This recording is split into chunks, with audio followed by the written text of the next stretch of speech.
What's up, anime fanatics? We are back with another recommendation video for all the Redo of Healer fans, but we have something really different and unique this time.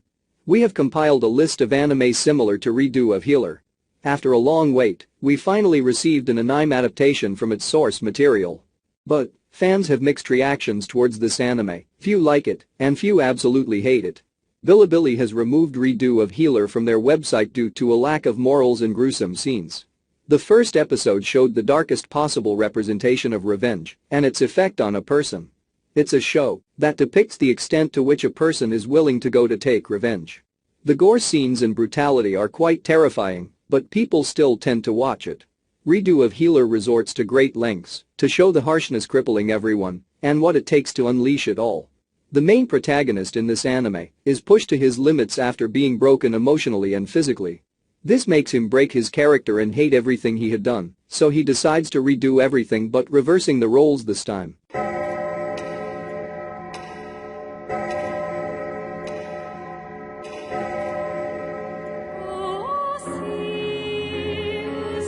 We kick things off with Elfen Lied. Elfen Lied is a classic anime series in the horror genre, and it even has some romance. The messed up kind of romance. Lucy, the main character, is a Diclonius, a human invention with vectors that can rip apart anything it touches. Lucy escapes the laboratory she's held captive in and slaughters almost everyone who tries to get in her way. And that kicks off the anime's plot. The humans who created her are now trying to hunt down and kill her. The anime highlights the hypocrisy and evil that humans are able to commit. There's also themes of child abuse and other strong themes throughout this anime, with nudity and strong language thrown into it. Elfen Lied. Ninth on the list is Sin 7 Deadly Sins. This next anime series is eye candy for all the Yuri lovers. Yes, this anime literally has no male leads and is completely based on Yuri. The plot is similar in terms of Redo of Healer due to its revengeful intent and sexual content. Every episode is perfectly planned with no delay in the overall storyline. Furthermore, it is a pleasant anime to watch that makes you feel good when you feel lonely. The ladies in 7 Mortal Sins are on a league of their own. This feel-good anime has many positive reviews and is on its way to extend its fan base in the future. What makes this really similar to Redo of Healer is the first episode. They both interpret the betrayal and anger to seek revenge at the very beginning of the series. The only difference is that all the leads are female characters that are drop-dead gorgeous to look at.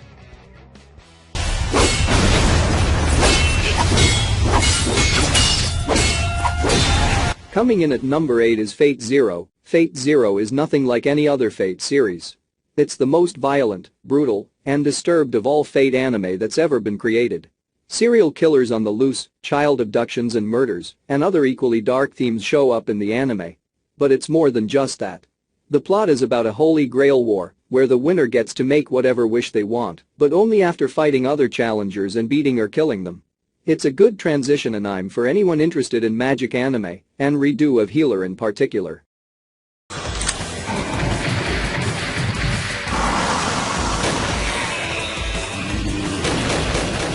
Moving on, we have a more traditional isekai, Arifureta.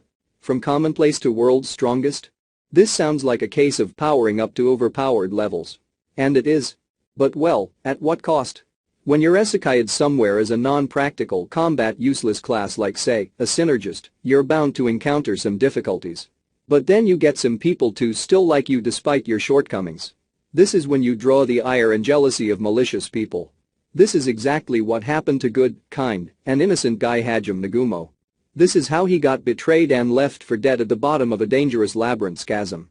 This is his story of deliverance from being commonplace to world's strongest. Although Arifureta, From Commonplace to World's Strongest isn't a full-blown, sadistic tale of revenge, it does draw some parallels to Redo of Healer. The focus on vengeance is ephemeral, but it's still there.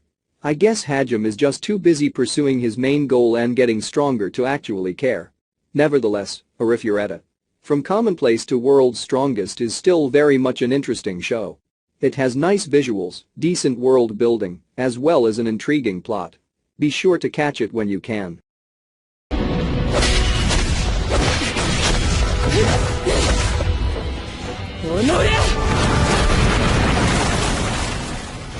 At number 6 we have Akame ga Kill. When there's the word kill staring right at you from the title, you should already know what's coming. That's right, Akame ga Kill is a brutal show about vanquishing the confounding evil that plagues society. Evil is everywhere, however inconspicuous. This is what Tatsumi, a young man from the boonies, learns the hard way. He ventures into the capital in hopes of wealth and abundance, only to discover an enormous amount of corruption, depravity, and despair instead. The world is not what it seems, so he must fight for survival and try to rid the world of darkness even for just a little bit. I urge you to not linger on the thought and just watch Akame ga Kill as soon as you can. Believe me when I say that this show, in my opinion, is the best one on this list. It is chock full of action, highly engaging, and depressingly good.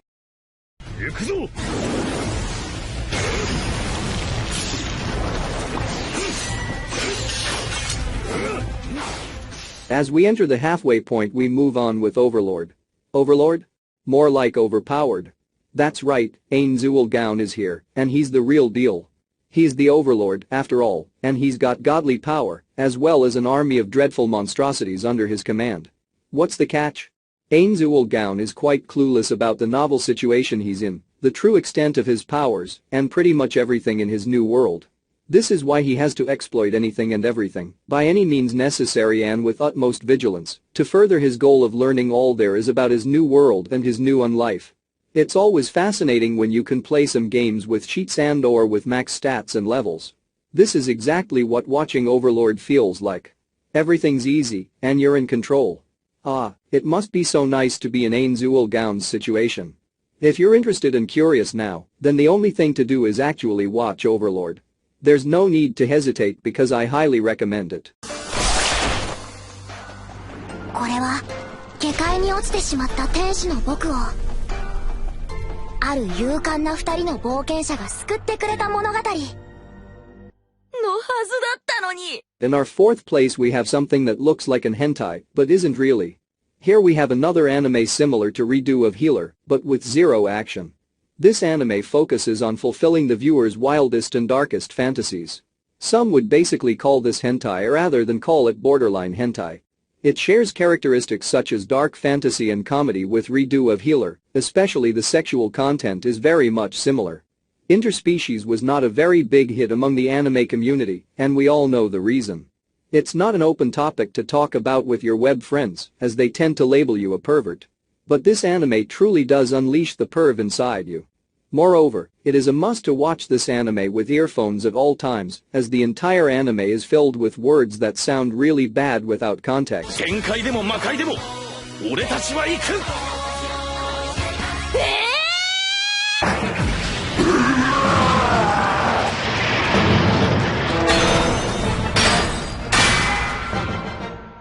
Starting in top 3 spot we have Goblin Slayer. In the world of Goblin Slayer, the only good goblins are dead goblins. The goblin situation is seriously bad, I'm telling you. It's a good thing the Goblin Slayer exists to save the day. Only a few anime can reach the controversiality levels of Goblin Slayer these days. Not only is it brutal and savage in terms of narrative, it is also rife with graphic atrocity. Well, I guess there really is no redemption for the goblins of this show. They may be feeble and cowardly on their own, and as a race, but if left alone, they're a massive threat that should never be ignored. If you want to watch Goblin Slayer, then at least know what you're getting into. And once you're prepared, be sure to keep vigilant and resolute until you see everything through to the end. Go on now. Your just reward is waiting. どうか人類を救うために、この世界に残された女性たちと子作りしていただきたいのです。 I had really hard time ranking the top 2 series here. I would say it a virtual tie, but we're not going to. I decide to give World's End Harem the second place on the list. World's End Harem is your typical fantasy turn reality kind of anime. Basically, this anime portrays all of your wildest harem fantasies in the best possible manner. This anime is a direct adaptation of its manga series and has a lot of potential for a particular niche of anime lovers. If you like Redo of Healer, I suggest you watch World's End Harem. The plot revolves around the last males standing in a world filled with females who desperately need sex to repopulate the world and continue the legacy.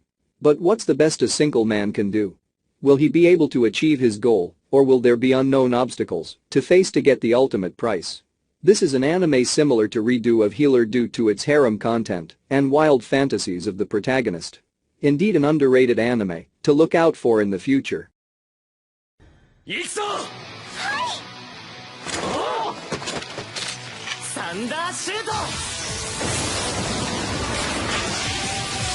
Coming in on top is Rising of the Shield Hero.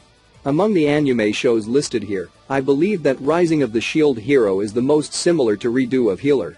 It just so happens that the Shield Hero, Naofumi Iwatani, is a lot less hapless and more forgiving than the healer, Kieru. I remember how Rising of the Shield Hero made me feel really sorry for Naofumi because of his unfortunate circumstances. He was betrayed by everyone, treated unjustly, and left to fend off for himself in an unfamiliar world. It's a good thing he managed somehow. But still, he suffered. And as not to spoil anything any further, I'll leave it at that. Just know that Rising of the Shield Hero is a lot less harsh and graphic than Redo of Healer. However, it has better world building, superior character development, and a finer plot. It redeems itself in a wholesome way. This is a show that you can watch without any reservations. So what are you waiting for? Don't go underestimating the Shield Hero now, because he definitely has some tricks up his sleeves that you wouldn't expect. Add Rising of the Shield Hero to your watch list right away. I've got to ask you now, which one of these amongst the top 10 did you like the most? Is there anyone else that I missed out that you felt deserved to be included in this list? If so, I'd love to hear your opinions in the comments section, and you know the drill. As an aside, if there's also something that you want me to do as a top 10 list, write it down and let's see what I can do.